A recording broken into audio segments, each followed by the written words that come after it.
Nous allons passer à l'investissement au féminin et pour nous en parler, je vais laisser la parole à Valérie Lyon qui est rédactrice en chef de Vive Média qui est déjà sur scène.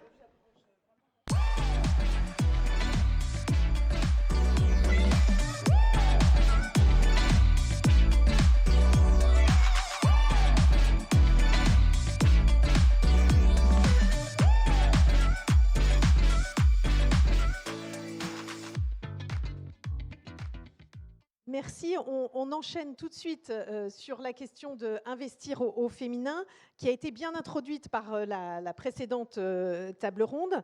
Je vais juste vous donner quelques chiffres pour qu'on comprenne l'enjeu de ce sujet. Ils sont toujours issus du baromètre IFOP Vive sur le rapport des femmes à l'argent que nous avons publié en mars dernier et que nous faisons chaque année. En fait, nous avons interrogé des femmes et des hommes sur leur connaissance des produits financiers et sur leur détention de produits financiers. Seulement 37% des femmes interrogées déclarent détenir une assurance vie. En cela, elles sont plutôt bien placées parce que les hommes sont 40%. Donc là, on est à peu près égalitaire. En revanche, seuls 23% possèdent une assurance vie en unité de compte parce que les 37% que j'ai évoqués, c'était une assurance vie en euros. Surtout, elles ne sont que 21% à disposer d'un plan épargne retraite. On l'a déjà évoqué dans la précédente table ronde, l'importance du PER. Et 16% seulement détiennent un PEA contre 22% des hommes. Et si on va sur les comptes titres de sociétés cotées, seulement 9% de femmes en détiennent contre 21% des hommes. Donc on voit bien qu'on a une vraie différence dans la détention des produits financiers, à part l'assurance vie en euros, entre les hommes et les femmes. Et dernier chiffre, les femmes sont 2 fois moins nombreuses à investir en bourse que les hommes, ou les hommes sont 2 fois plus nombreux. Ils sont 33% à investir en bourse contre 15% des femmes. Donc, pour en parler et pour essayer de dépasser ces freins et ces blocages, j'ai le plaisir d'accueillir 4 intervenants. Françoise Neige, donc, à mes côtés, vous travaillez depuis 30 ans dans la banque privée. Vous accompagnez des clients qui ont plutôt un patrimoine conséquent, mais surtout, vous avez approfondi cette question du lien des femmes à l'argent et notamment à leur patrimoine. Et vous avez appris un certain nombre de choses très intéressantes que vous allez partager avec nous ce matin. François Poupée, bonjour Françoise, vous avez fait toute votre carrière dans le private equity. Vous êtes le cofondateur de Bowie, un fonds d'investissement dédié à l'accompagnement des PME vers le développement durable, un fonds lancé il y a quelques mois, un fonds de 150 millions d'euros en cours de constitution. Et l'originalité, c'est que vous avez choisi d'avoir une équipe paritaire pour animer ce fonds. Et on en parlera tout à l'heure. Investir au féminin, c'est évidemment investir à titre personnel, particulier, mais c'est pourquoi pas aussi faire de l'investissement son métier. Et on manque de femmes dans l'investissement, donc on y reviendra dans la deuxième partie de cet atelier. Catherine Aboninck, vous avez travaillé l'essentiel de votre carrière comme salarié cadre dirigeant dans des grands groupes ou des ETI. Vous travaillez maintenant comme manager de transition et vous avez rejoint il y a 10 ans l'association Femmes Business Angel, FBA, dont vous êtes vice-présidente, qui accompagne les femmes qui veulent investir dans les startups. Parce que l'investissement peut prendre différentes formes, en bourse, dans le non-coté, et on y reviendra. Enfin, Christine Jacquelin, merci d'être avec nous. Vous êtes inspectrice générale au groupe BPCE. Vous travaillez depuis 35 ans chez Banque Populaire. Vous avez occupé différentes fonctions et vous avez dirigé 3 établissements du groupe, Banque Populaire Alsace, Crédit Coopératif et Banque Palatine. Et on va commencer avec vous, Christine, parce que ça a été évoqué, mais pas dit explicitement clairement dans la première table ronde, donc on va peut-être le dire, c'est-à-dire qu'avant de parler investissement, on parle d'abord compte bancaire. Et qu'est-ce qu'on dit, Christine Jacquelin, à toutes les personnes qui sont présentes ici au sujet du compte bancaire? Bonjour déjà. Premièrement, et je vais faire écho à la table ronde précédente, il faut avoir son compte bancaire à son nom. Une règle de base. D'ailleurs, je rappelle que la loi Rixin, ce n'est pas simplement que les quotas dans les COMEX, c'est aussi l'obligation maintenant de verser le salaire sur un compte bancaire dont la personne salariée est le titulaire ou le co-titulaire. Il faut juste savoir que jusqu'à fin 2022, ça n'était pas une obligation, ce qui est quand même assez impressionnant. Donc la première règle de base, chacun doit avoir son compte individuel. On peut vouloir partager les dépenses ou autres, mais à ce moment-là, on a un compte joint qui est pour les dépenses communes. Mais ça, c'est la règle, et notamment, ça évite, en cas effectivement de séparation ou de coup dur, d'avoir à ouvrir un compte bancaire en catastrophe. Donc ça, c'est pour moi la première règle. La deuxième, c'est aussi d'un parcours d'investissement, c'est avoir un compte bancaire, de l'épargne de précaution, participer éventuellement à l'achat de sa résidence principale et ensuite dans les investissements financiers. Il faut se constituer aussi tout de suite, quand on commence notamment dans les vies actives, ouvrir les comptes d'épargne liquide, le livret A, le livret développement durable, c'est la base. Et dès le début, même si on est en couple, il faut qu'on partage les tâches, mais on doit aussi partager l'épargne. C'est-à-dire que le revenu de la femme ne doit pas être entièrement mangé par les dépenses du quotidien. Les femmes doivent apprendre à épargner tout de suite. Et à épargner avec leur propre réserve, enfin sur des comptes à leur nom, pas seulement le compte bancaire, mais aussi sur des livrets à leur nom. Et donc, on insiste bien, il faut se mobiliser pour le partage des tâches ménagères, mais il faut aussi se mobiliser pour le partage des tâches financières. Chose importante et que parfois on oublie. Et l'enjeu, c'est de se constituer effectivement un patrimoine, de le faire fructifier et aussi de le protéger. Et par rapport à ça, Françoise Neige, vous avez étudié finalement comment les femmes ont été longtemps écartées de la gestion du patrimoine et ce que ça suppose de s'y consacrer et de s'y intéresser. Effectivement, de tout temps, il y a eu des femmes qui s'étaient constituées une épargne, mais ce n'étaient pas les femmes qui géraient leur patrimoine ou leur épargne. C'était les hommes qui géraient l'épargne des femmes, et ils les géraient avec des hommes parce que tous les banquiers étaient des hommes. Donc voilà, les banquiers étaient des hommes et les femmes qui avaient de l'argent, eh ben, c'était leur père ou leur mari ou leur frère qui géraient leur patrimoine. Donc en fait, c'est très très récent, comme ça a été dit je crois au cours de la conférence précédente, ça fait seulement une cinquantaine d'années que les femmes ont cette possibilité d'être autonomes dans la gestion de leur épargne, de leur patrimoine. Ça veut dire quoi ? Ça veut dire qu'on en est aujourd'hui à faire des conférences sur comment se lancer quand on est une femme et comment investir au féminin. Parce qu'effectivement, c'est culturel, comme on l'a dit aussi avant, ça ne s'apprend pas à l'école, c'est pas transmis par les parents, et culturellement, les femmes ont depuis très peu de temps cette possibilité. Donc première chose, mesdames, allez-y, lancez-vous, vous avez cette chance aujourd'hui d'être autonome et d'avoir cette possibilité de gérer vos actifs vous-même, donc lancez-vous. Alors encore faut-il effectivement ne pas se lancer n'importe comment, ne pas écouter n'importe quoi et avoir les idées bien claires sur le sujet. Faire un investissement, qu'est-ce que c'est ? Faire un investissement, c'est placer une somme d'argent pour une certaine période. Et à l'issue de cette période, ça s'appelle l'horizon d'investissement. Donc ça, c'est la première chose essentielle, à mon avis, à regarder quand vous voulez vous lancer, quand vous voulez faire un placement, c'est quel est mon horizon d'investissement ? Pour combien de temps est-ce que je place cette somme ? Pourquoi je vous dis ça ? Parce que sous-jacent à l'horizon, il y a la notion de risque. Et je sais, pour l'avoir étudié, le rapport des femmes à l'argent, il est très lié à cette notion de risque. Pour les femmes, l'argent, c'est très souvent synonyme de sécurité, de prévoyance. Donc on ne peut pas gérer un patrimoine, se lancer dans des investissements sans tenir compte de ce risque. Et c'est quelque chose qui fait peur en plus. Et c'est souvent quelque chose qui empêche justement de se lancer. Donc le risque... Justement, alors la question du risque, elle est intéressante parce qu'on dit souvent que les femmes ont une aversion au risque. Est-ce qu'on peut là-dessus expliciter un petit peu, parce que c'est presque une façon de les culpabiliser. Finalement, elles n'ont pas tant que ça une aversion au risque. Catherine Abonin, vous dites elles ont un complexe. Ça, c'est pour me faire réagir très fort. On ne supporte pas chez Femmes Business Angel qu'on nous dise que les femmes sont averses au risque. Ce n'est pas vrai. Les femmes, elles ont une gestion du risque, une appréhension du risque différente et peut-être très large. Donc, il faut capitaliser sur cette compétence des femmes, en fait, à apprécier le risque de manière différente. On dit toujours que les Lehman Sisters n'auraient pas existé, par exemple. Que si les Man Sisters avaient existé, on n'aurait pas eu la crise Un financière. peu rapide, voilà. Mais c'est intéressant, Catherine, vous dites capitaliser sur cette compétence. Cette compétence, Françoise, c'est celle qu'ont les femmes de voir à long terme, en fait. Et investir, c'est jouer sur le long terme, il faut le rappeler. Alors justement, je parlais de cette notion d'horizon d'investissement, c'est un peu paradoxal parce que les femmes sont prévoyantes et ont un très grand souci de leur autonomie financière à très long terme. Et donc, elles ont cet horizon long qui leur permettrait, assez naturellement, comme je le disais, le risque, c'est lié aussi à l'horizon d'investissement qui leur permettrait de prendre du risque. Qu'est-ce que c'est le risque? Le risque, c'est sur une période de risquer, combien on accepte de voir son capital placé baisser. C'est ça, en fait, le risque. Et plus on avance sur la période, plus cette notion est lissée. Donc, c'est pour ça que j'insiste beaucoup sur cette notion d'horizon et de risque, parce qu'elles sont intimement liées.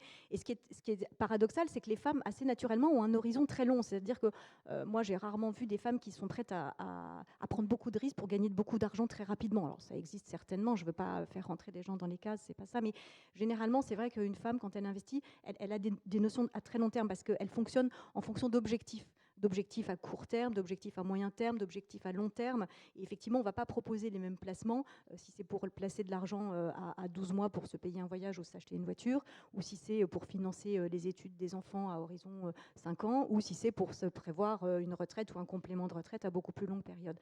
Donc effectivement, il y a ce paradoxe de femmes qui sont capables de voir très loin et d'avoir des projets avec un terme assez lointain et qui pourtant, parfois, ont un petit peu cette crainte de voir une partie du capital placé partir en fumée, puisqu'on l'a vu, on le sait, que ce soit dès l'instant qu'on met une dose de risque dans ces placements en investissant soit sur des actifs cotés, soit sur des actifs non cotés, on sait qu'il y a une partie qu'on peut ne pas retrouver à l'échéance.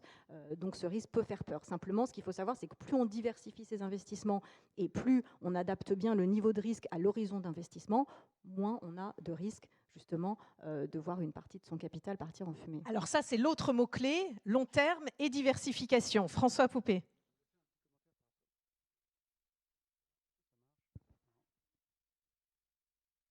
Allô, oui, ça marche.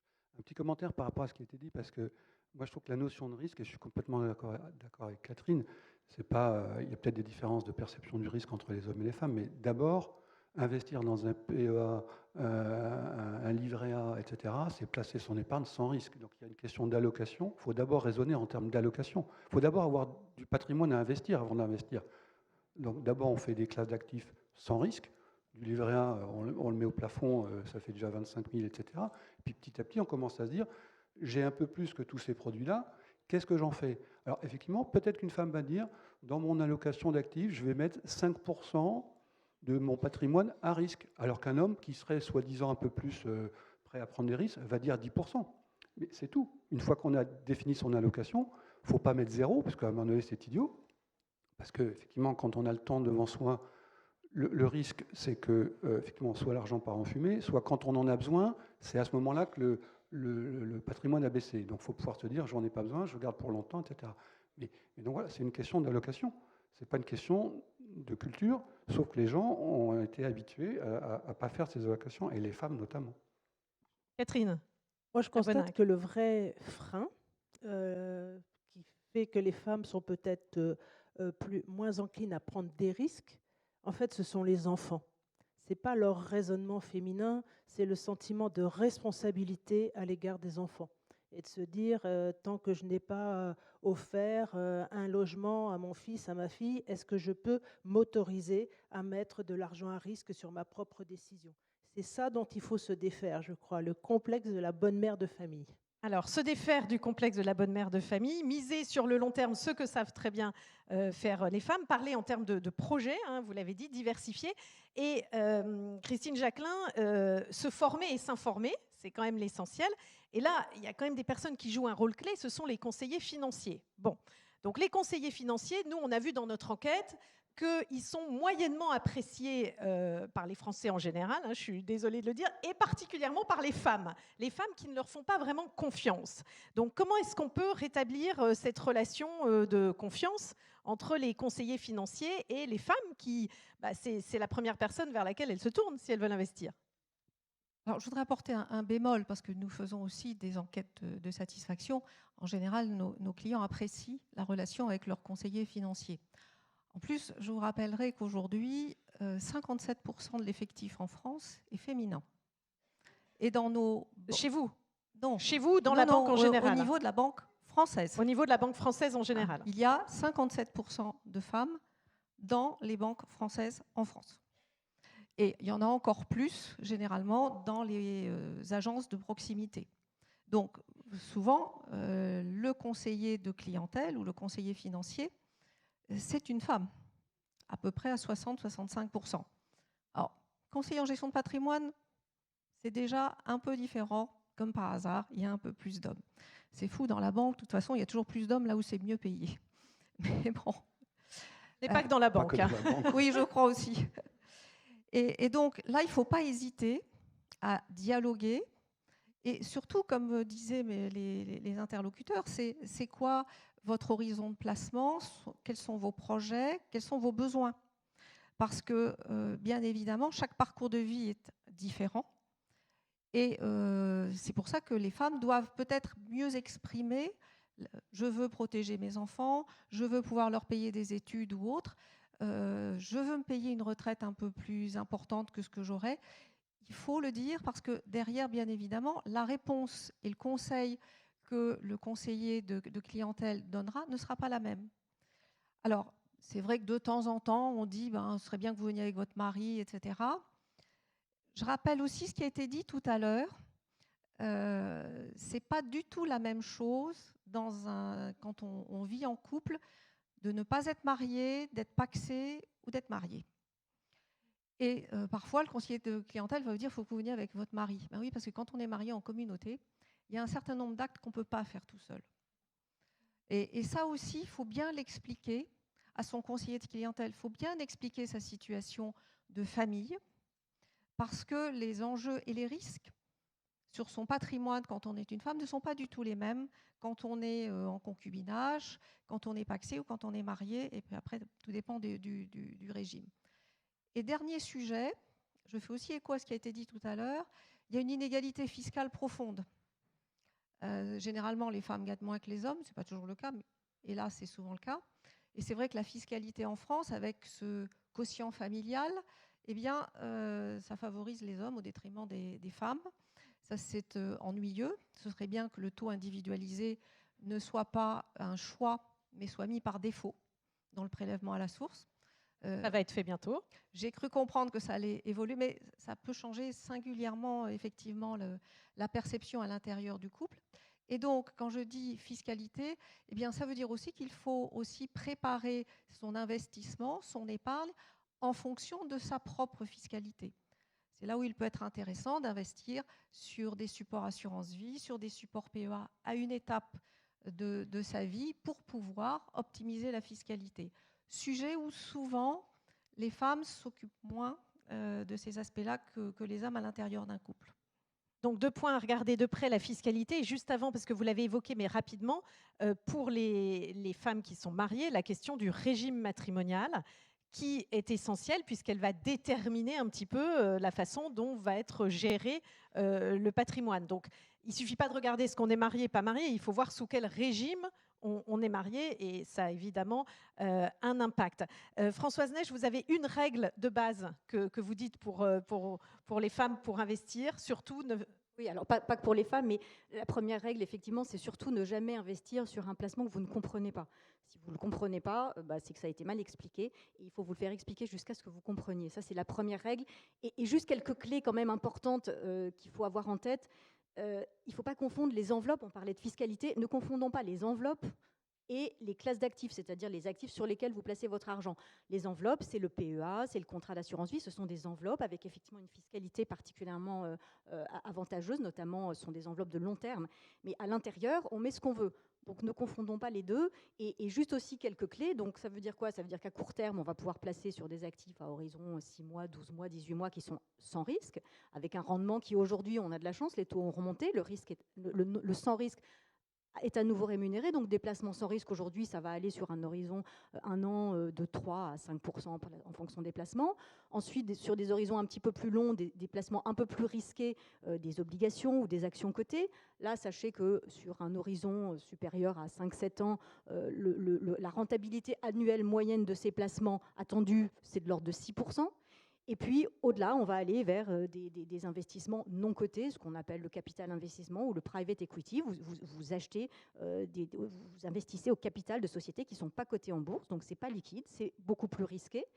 Et c'est des horizons supérieurs à 10 ans, mais là, vous allez avoir des rendements supérieurs à 10%. Donc ça, c'est quelques clés à toujours bien avoir en tête quand on démarre un placement. L'enveloppe et qu'est-ce qu'on met dedans. Merci Françoise Neige. Alors justement, le non-coté, on y vient avec vous, Catherine. Donc chez Femmes Business Angel, on accompagne les femmes pour investir au capital de start-up. Et la première chose, c'est que vous dites que c'est en fait ouvert à tout le monde. Il ne faut pas croire qu'il faut être riche pour investir dans des startups, parce que évidemment, on n'est pas Xavier Niel qui veut. Donc, comment on fait et qu'est-ce que Femmes Business Angel, comment Femmes Business Angel travaille pour accompagner les femmes qui souhaitent investir dans du non-coté? Alors, on rappelle bien qu'effectivement, investir dans les startups, c'est un horizon minimum de 5 ans, peut-être 10, et c'est la possibilité d'avoir un très très bon rendement, mais ce rendement, il est très risqué. Donc on peut tout gagner et tout perdre. Simplement, c'est d'avoir en tête, comme on l'a signalé, que ça n'est pas réservé à quelques grands business angels médiatiques qui ont beaucoup d'argent pour s'aventurer dans la chose. Nous, notre point, c'est de dire, si vous êtes intéressé par la vie entrepreneuriale, que vous avez envie de faire du rendement financier, mais aussi de participer à la vie économique, eh bien, vous pouvez investir dans les startups. Alors, on l'a évoqué tout à l'heure dans l'autre table ronde, ça peut être fait avec un petit montant au travers des plateformes de crowdfunding quand on fait du crowd equity. Le stade d'après, c'est d'être prête à investir à peu près, c'est notre condition chez Femmes Business Angel, de mettre à risque 20 000 euros. Alors, c'est 20 000 euros net avant impôt, hein.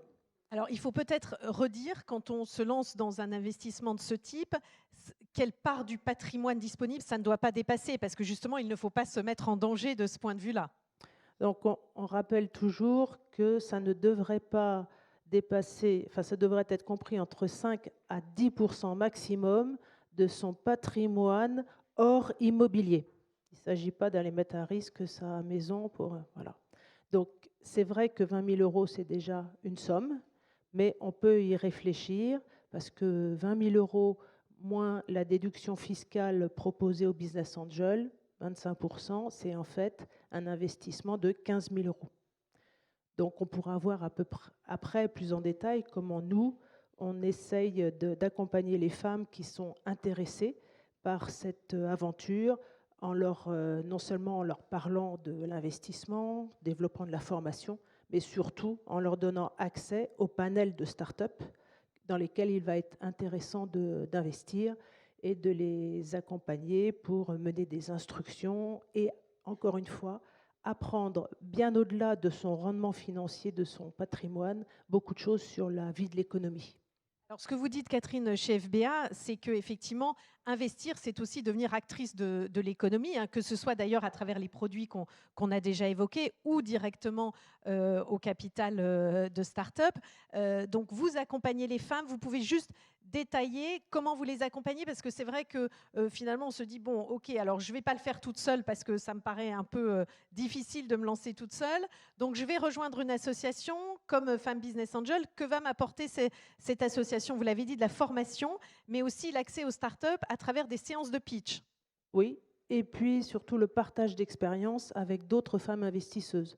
On est près de 200 avec des profils très variés. Il y a des femmes assez riches qui ont investi dans plusieurs dizaines de startups et d'autres qui sont plus jeunes avec un patrimoine moins important qui ont encore assez peu investi. Mais toutes nous partageons cette conviction et donc c'est le but, l'ADN de l'association, au-delà de financer les startups, d'aider les femmes à se lancer dans cette aventure. Donc, on a une adhésion, comme toute association, qui est de 450 €. On a un droit d'entrée qui comprend toute une formation spécifique à l'investissement en start-up, des grands principes de gestion de patrimoine, des points sur la fiscalité, mais aussi sur l'entrepreneuriat, comment on instruit le dossier d'une entreprise, comment on fait une due diligence, juridiquement, comment on va aller négocier un pacte d'associés, et ensuite, comment on va faire le suivi de son investissement et comment, en tant qu'actionnaire, on peut éventuellement participer étroitement à la gouvernance de l'entreprise. Donc, vous avez compris que vraiment cette aventure de l'investissement en tant que business angel, c'est beaucoup plus que de l'investissement financier.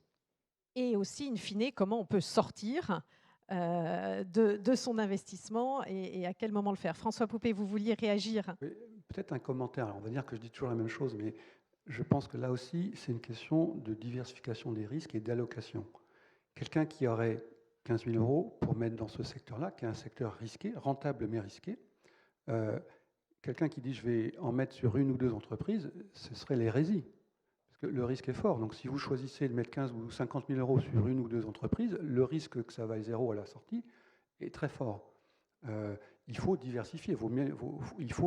La base du métier de la finance, c'est quand même la diversification. On peut être brillant autant qu'on veut, avoir misé sur les belles entreprises, il faut diversifier son risque.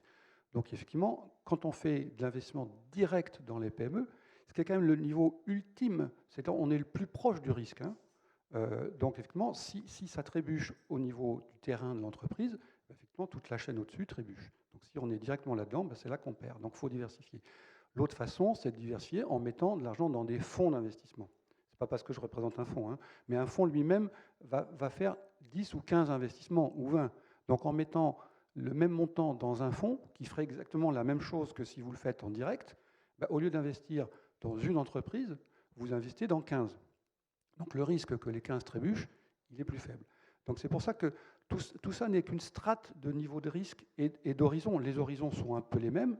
On n'est plus maître de sa liquidité quand on a investi dans une entreprise, puisque effectivement, on va rester dedans pendant 4-5 ans, alors que quand on est dans un fonds, la durée moyenne pour rester dans un fonds, elle est plus longue, puisque le fonds va investir dans une dizaine d'entreprises. Donc tout ça est lié. Le risque, la diversification et la durée. Et il ne faut pas se tromper, parce que si on se trompe sur un des critères, on a tout faux. Je ne sais pas si tu partages ça, mais quelqu'un qui viendrait me voir en me disant j'ai 15 000 euros à placer, et je pense que tu fais la même chose, et je les mets dans une start-up, moi je lui dis sûrement pas. Tu as déjà ton livret A, tu as déjà ton LDD, tu as déjà des trucs sans risque, tu as déjà mis un peu d'argent dans des fonds un peu sans risque. Maintenant que tu as encore de la capacité à investir, là tu peux y aller pour effectivement ensuite avoir un peu plus que de l'investissement financier, parce que là tu vas participer un peu plus à la gouvernance, ça devient intéressant, c'est rigolo, mais on n'est pas là pour rigoler. Alors justement, les fonds, chez Femmes Business Angel, vous avez lancé le fonds Win Equity, qui est un fonds qui vise à investir dans des entreprises qui sont dirigées ou fondées par des femmes. Donc là, on est dans une logique de fonds, justement, à Catherine Aboninck. On reprend effectivement cette logique de François. Nous, c'est d'avoir une offre double. Il y a l'offre simple pour les femmes qui ont envie de s'initier à la démarche, où on leur dit venez dans l'association, vous pourrez trouver des projets et vous allez en être proche, vous en occuper, c'est à vos risques, mais c'est passionnant. Et puis, nous avons des femmes qui ont envie de faire cet investissement, mais ont peu de temps. Ce n'est pas de question de disponibilité financière, mais souvent des questions de temps. Et donc, on leur a développé cette offre de fonds où vous posez votre argent, mais vous déléguez la gestion. Et la particularité de ce fonds Win Equity, c'est qu'il est dédié aux projets portés par des femmes, par des femmes uniquement ou par des équipes mixtes. Alors que chez Femmes Business Angel, vous avez bien compris, la cause, c'est un peu l'entrepreneuriat féminin, mais c'est surtout la cause de l'investisseur féminin. Donc chez FBA, on a un tiers d'entreprises fondées par des femmes, un tiers fondées par des équipes mixtes et un tiers fondées par des hommes. Alors, c'est à peu près proche de la réalité, parce que Christine Jacquelin, vous le rappeliez, un tiers des entreprises en France, à peu près, sont créées par des femmes. Et le fait d'investir, c'est aussi, évidemment, d'être actrice de l'économie et, pourquoi pas, de soutenir l'entrepreneuriat féminin, parce que les femmes entrepreneurs ont plus de difficultés à accéder au financement, on le sait.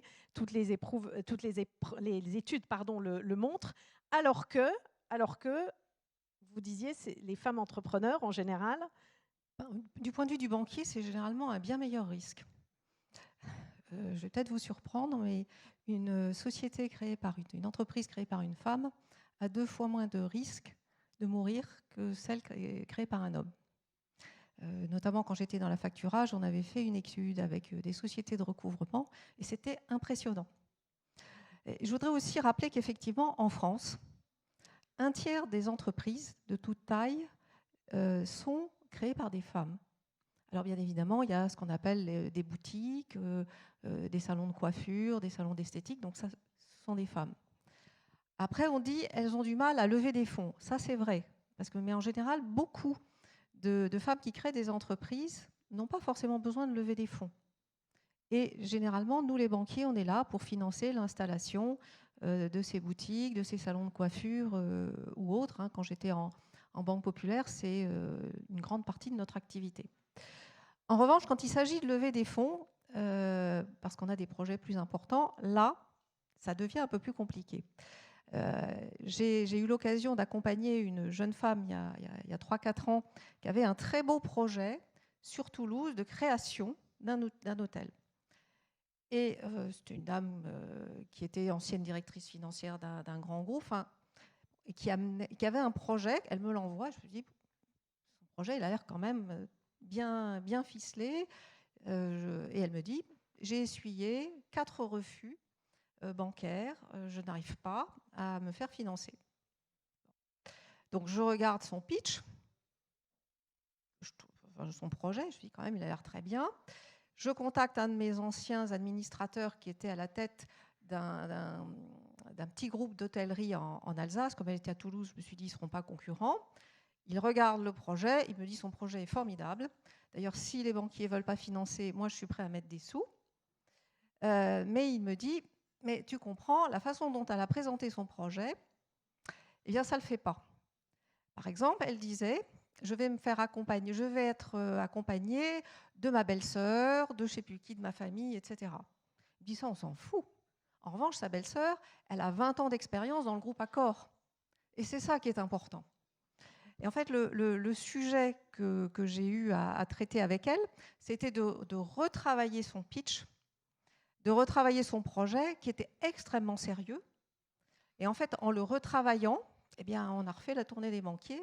Et je sais que son hôtel est en train de voir le jour. Non, merci Christine. Alors justement, c'est l'enjeu quand même aussi peut-être, François Poupée, d'avoir plus de femmes et de mixité dans les équipes d'investissement, dans les fonds d'investissement. Donc investir, on peut le faire à titre personnel, mais on peut devenir aussi investisseuse professionnelle. Alors, vous dites on n'est pas là pour rigoler, mais c'est quand même un métier très intéressant dans lequel on s'amuse beaucoup, l'investissement. Alors malheureusement, aujourd'hui, les femmes ne représentent qu'une toute petite part, 28% de femmes dans les équipes d'investissement aujourd'hui et 22% dans les comités d'investissement. Donc elles sont très minoritaires. Il y a une charte de France Invest qui vise à atteindre un objectif de 40% dans les équipes d'investissement et 25% dans les comités d'investissement d'ici 2030. Alors est-ce qu'on va y arriver, François Poupée, et comment on va y arriver? Et vous, comment vous faites chez Bowie? Alors nous, ça va être facile, on va y arriver. Mais la profession, je ne sais pas. C'est quand même très long, comme on voit ça dans toutes les boîtes. Hein. Nous, pour mémoire, ce que vous avez dit, hein, nous, chez Bowie, on va être 50-50. Et on démarre avec 50-50, donc c'est facile une fois qu'on démarre là-dessus. C'est difficile quand on part de très bas pour aller au 50-50. Et les engagements de la profession, c'est des vœux pieux, c'est des engagements. Il ne se passe rien si on ne respecte pas. Les gens qui lèvent des fonds, la parité vis-à-vis des caisses de retraite, des fonds de pension américains, ou des grandes banques, c'est très bien, mais ce n'est pas ça qui fait que les grosses institutionnels investissent. Donc tout ça va doucement. Il n'y a pas une très très forte pression. Moi, je ne la sens pas, cette grosse pression. Mais effectivement, oui, il faut que l'investissement, le monde du private equity, du non-coté, quel même monde. Alors, pour recadrer un peu la chose sur le non-coté, hein, qu'on fasse de la start-up ou une grosse ETI, ça s'appelle le non-coté. En nombre de dossiers, les startups, il y en a beaucoup, mais en montant en argent, c'est la PME déjà installée qui a 10, 15, 50 ans derrière elle. Et effectivement, et là, il y a d'ailleurs une sous-représentation des femmes dirigeantes, parce que les statistiques, elles parlent souvent, ce que vous disiez, des femmes créatrices. Et moi, je ne suis pas dans le monde de la création d'entreprise, je suis dans le monde dans l'entreprise mature, qui est là depuis longtemps, qui a une problématique de développement, de transmission. Il faut juste accompagner ce mouvement et en mettant de l'argent pour accompagner ça. Moi, dans ma carrière, ça fait 25 ans que je vois 100 dossiers par an. J'ai souvenir de 2 femmes dirigeantes dans ce monde-là, de boîtes qui ont plus de 15-20 millions d'euros de chiffre d'affaires. Donc il y a quand même une sous-représentation qui vient aussi. Et dans notre métier à nous, et c'est 9000 entreprises, hein, le private equity en France. C'est 9000 entreprises qui sont détenues d'une façon ou d'une autre par des fonds d'investissement. 3 millions d'emplois, c'est pas rien maintenant, c'est un vrai secteur important. Alors pourquoi c'est important d'avoir des femmes dans vos équipes d'investissement? Moi, je vois 2 choses. D'une part, par principe de parité homme-femme, il n'y a aucune raison que dans ce métier-là, il il y ait moins de femmes que d'hommes. Il y a des métiers dont on entend les gens qui vous disent « Ah oui, mais chez moi, vous comprenez, c'est un métier d'homme parce que c'est difficile, parce que c'est ceci ou cela. » Bon. Puis il y a d'autres, c'est plus sensible, plus créatif, donc j'ai plus de femmes, etc. Mais dans notre métier de l'investissement, c'est des métiers qui ne sont pas physiquement difficiles, c'est des métiers intellectuels, on réfléchit beaucoup, on a des situations à gérer, mais il n'y a aucune raison en termes de compétences, de soft skills, parce que c'est le mot à la mode, il n'y a aucune raison pour lesquelles il y aurait moins d'appétence ou de capacité des femmes à réussir dans ce métier-là. Donc par principe, voilà, le côté, l'excuse, ça va être difficile chez moi, c'est pas admissible. Et après, si on parle non pas du point de vue du principe, mais de l'efficacité, il y a des études qui montrent que les PME, et c'est ce que vous disiez aussi, sont plutôt plus performantes quand elles sont dirigées par des femmes. On n'a pas encore la statistique que dans les fonds d'investissement où il y a beaucoup de femmes, ce soit des bons fonds d'investissement. C'est trop tôt, parce que pour la rentabilité d'un fonds, il faut une dizaine d'années. Donc on n'a pas. Mais moi, je pense qu'à un moment donné, de mixer les points de vue, justement, la notion du risque entre un homme et une femme ne va pas être la même. Ça ne veut pas dire que les femmes sont averses au risque, mais la perception, quand on décide d'investir dans un dossier, il y a du factuel, il y a des études de marché, financières, tout ce qu'on veut, mais à un moment donné, il y a un ressenti vis-à-vis d'une équipe de dirigeants. Et puis, c'est toujours un risque, on y va, on n'y va pas. Donc, de combiner des approches hommes-femmes là-dessus, moi, je pense que ça peut être qu'un plus et une richesse. Tout le monde n'est pas d'accord, mais moi, je suis convaincu que c'est vrai. Et donc, normalement, on devrait être meilleur s'il y a plus de femmes dans les fonds d'investissement. Le deuxième point qui est majeur, nous, effectivement, contrairement dans le monde du côté au côté, vous prenez 2%, et même les gros institutionnels, ils sont actionnaires à 2, 3, 5% d'une boîte cotée. Bon, on n'a pas beaucoup d'influence quand on a 2 ou 5%. Nous, dans le monde du no-côté, on prend des grosses minorités, et voire même les 2/3 du private equity, et moi chez Bowie, c'est plutôt du majoritaire, on est majoritaire. Donc on est dans la gouvernance, et donc on a une réelle implication, une réelle contribution dans les orientations fortes de l'entreprise. Si on veut promouvoir la mixité dans nos propres participations dans lesquelles on a investi, en disant aux équipes de management, il serait quand même temps de faire un peu un effort et de mettre des plans pour amener un peu plus de mixité, et que soi-même on ne l'est pas, je veux dire, le côté exemplarité dans ces sujets-là, j'ai aucune raison pour ne pas être paritaire, mais je vous impose de l'être. Les gens ont beau jeu de dire vous êtes bien gentil, mais faites d'abord le boulot chez vous. Donc, faut y aller, quoi. Un autre point, c'est le rôle des femmes sur l'investissement à impact, qu'elles soient investisseuses particulières ou sur la question de leur attention à l'impact. Est-ce que vous avez pu observer, et Françoise, je vous pose la question parmi vos clientes, est-ce que vous avez pu observer que les femmes sont plus intéressées à la dimension impact social ou environnemental de leur investissement ? Alors oui, là encore, je ne veux pas dire que les hommes ne le sont pas, mais c'est vrai que les femmes ont un vrai souci dans leurs investissements déjà de transmission et puis de donner du sens à leur argent, de donner de l'impact. Quand vous investissez, vous financez quelque chose et ce financement, vous pouvez l'orienter, vous pouvez lui donner du sens, vous pouvez lui donner un impact en fonction de telle ou telle valeur ou de telle ou telle entreprise que vous souhaitez, dans laquelle vous souhaitez investir. Et c'est vrai que c'est quelque chose qui depuis longtemps, alors aujourd'hui on en parle beaucoup, mais moi j'ai constaté depuis de très longues années que les femmes avaient un vrai souci de savoir quand elles investissaient, quel impact ça pouvait avoir sur la société et ce besoin de donner du sens à leur argent. Catherine Aboninck, on a fait une étude Vive FBA sur cette question-là. Vous pouvez nous dire en 2-3 mots, et puis après on donnera la parole à la salle pour des questions. Nous, on constate sur l'échantillon des 200 startups qu'on a financées chez FBA depuis la création, en tout cas une très forte propension des femmes à investir dans l'impact, alors qu'il soit environnemental, sociétal, et que ces projets qui représentent à peu près un tiers de notre portefeuille, eh bien, ce sont des projets sur le moyen long terme rentables. C'est-à-dire qu'on oppose souvent l'impact et la rentabilité.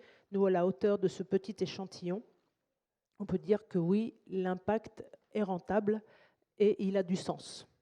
C'est une bonne nouvelle. Merci Catherine Aboninck. On prend 5 minutes pour des questions dans la salle. J'en vois 2 déjà au premier rang. Allez-y madame, et puis ensuite on ira vers vous. Merci beaucoup. Bonjour, merci beaucoup déjà pour toutes ces informations précieuses. Moi, je voulais savoir, puisqu'on parlait d'investissement, quand on souhaite investir, cette question s'adresse peut-être plus particulièrement à vous, madame. Les banques ont des critères. On est noté, donc on a des notes dont on ne connaît pas forcément les critères. J'aurais bien aimé avoir un peu plus, un éclairage un peu plus précis sur notre notation, notamment quand on change de statut. Moi, personnellement, j'ai divorcé, donc je pense que ma note a été impactée. Et par ailleurs aussi, on est souvent dans des cases. Donc, quand on a un nouveau projet professionnel et qu'on change de case, ça me paraît un peu plus compliqué parce que le banquier se dit mais non, avant vous faisiez ça, comment pouvez-vous prétendre aller dans telle direction? Voilà, Merci beaucoup. Merci. Alors, effectivement, vous soulevez un sujet, c'est que tous nos clients sont notés, qu'ils soient d'ailleurs particuliers ou entreprises. C'est une obligation réglementaire pour des calculs de fonds propres. Dans le cas des clients particuliers, la notation, elle repose quasi exclusivement sur le fonctionnement du compte. Donc, si votre compte fonctionne de manière, j'allais dire, correcte, il n'y a pas de découvert qui dure trop longtemps, de dépassement de découvert ou autre, votre note sera très satisfaisante. La deuxième question que vous posez, effectivement, est une question intéressante parce que souvent, c'est quand nous avons des clients qui changent de statut, qui étaient peut-être cadres dans une entreprise et qui ont un projet personnel et qui deviennent entrepreneurs individuels ou profession libérale. Et là, effectivement, ce qu'il faut, c'est que généralement, il vaut mieux changer de conseiller de clientèle parce que non, mais je vais vous expliquer pourquoi. Parce que dans nos agences, nos conseillers sont peu ou prou spécialisés. Il y a ceux qui sont spécialisés sur la clientèle de particuliers. Et donc, quand vous êtes salarié, vous serez auprès d'un conseiller de clientèle particulier ou d'ailleurs d'un conseiller patrimonial ou financier. En revanche, dès que vous avez une activité professionnelle, même en tant qu'entrepreneur individuel ou profession libérale, ça n'est pas du tout la même approche. Ce n'est pas du tout le même fonctionnement au niveau d'ailleurs du compte bancaire et de sa notation. Et là, il vaut mieux demander à son conseiller de clientèle particulier de vous orienter sur le conseiller de clientèle professionnel qui maîtrise beaucoup mieux ces sujets. Parce que sinon, ça ne le fera pas. Et déjà, si vous ouvrez un compte bancaire pour une activité professionnelle, ça n'est pas un compte. Ce n'est pas le même compte qu'un compte privé. C'est très important. Ce qu'on ne dit pas forcément de manière très claire vis-à-vis de nos clients, mais sachez-le. Et donc, n'hésitez pas à dialoguer, là aussi, ce que je disais tout à l'heure, il faut dialoguer avec son conseiller de clientèle, et c'est lui qui vous dira, ça, je ne sais pas faire, je vais vous orienter vers mon ou ma collègue. Merci Christine Jacquelin. Une deuxième question. Oui, alors je vous remercie également pour toutes les informations. Donc j'ai bien pris note que les femmes devaient se saisir de ces sujets, essayer de se renseigner pour pallier l'asymétrie d'information, d'essayer de se détacher de la notion de mère de famille, enfin beaucoup de concepts très intrinsèques finalement aux femmes, qui est peut-être un petit peu culpabilisant aussi, puisqu'on serait responsable de cette situation. Donc moi j'ai une question pour les femmes qui se posent les bonnes questions au bon moment, qui font les démarches envers les banques et les institutions. Comment expliquer, par exemple, qu'à conditions égales, moment d'investissement égal, montant plus ou moins équivalent, on nous propose des taux qui sont moins intéressants? Alors, je ne sais pas si c'est possible ou si ça rejoint la question de...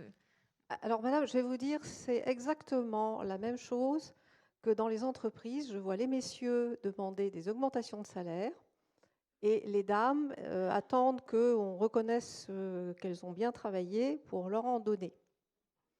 Et donc, je vais vous dire, il faut faire jouer la concurrence, comme les hommes. Il ne faut pas hésiter éventuellement à taper aux portes d'à côté, comme les hommes. Vous faire accompagner éventuellement aussi. Vous avez des sociétés de courtage qui peuvent vous aider si vous n'avez pas envie de le faire, ce que je peux comprendre. Donc, il ne faut pas hésiter en fait à raisonner comme les messieurs. Voilà. Et surtout, il ne s'agit pas de culpabiliser les femmes, parce que justement, on a dit qu'elles avaient une compétence très importante dans l'investissement, c'est leur capacité à avoir à long terme. Mais Françoise Neige, est-ce que c'est vrai ça qu'effectivement on propose des taux moins intéressants aux femmes qu'aux hommes? Moi, très sincèrement, je découvre. Enfin, c'est la première fois que j'entends ça, je ne le savais pas. Et voilà. Mais effectivement, je pense que la réponse, c'est ça. C'est